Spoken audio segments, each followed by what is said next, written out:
The Forgotten Executioner of Prague, 1589. According to the sealed court register of December 1589, the city of Prague employed an executioner no one ever saw arrive and no one remembered dismissing. They only referred to him by a single initial, K.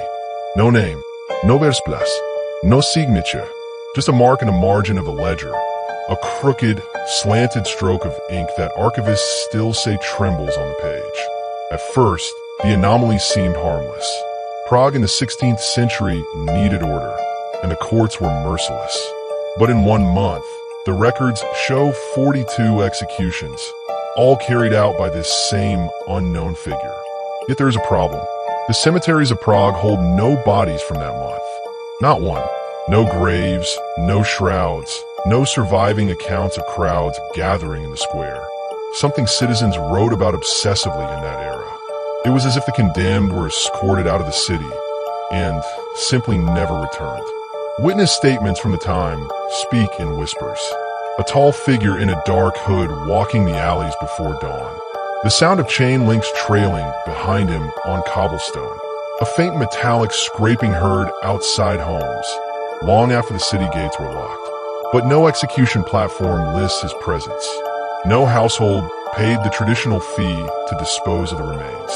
And the prisons still show the names of the condemned, but their cells were found empty at sunrise. Then, in early January 1590, the entry stopped. No explanation. The crooked initial K never appears again. A new executioner was appointed, one verified, living, and documented. Yet even he refused to speak of the month before his arrival. In 1883, a Czech archivist reopened the file. He noted something that earlier scholars had ignored. The ink used to mark K was not the same as the rest of the ledger. It was older, darker, made with a formula last recorded in Prague a century earlier.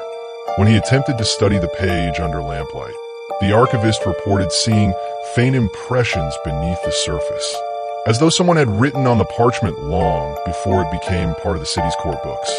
His final line, scribbled hurriedly before he died of a sudden fever. The initial is not an initial, it is a tally.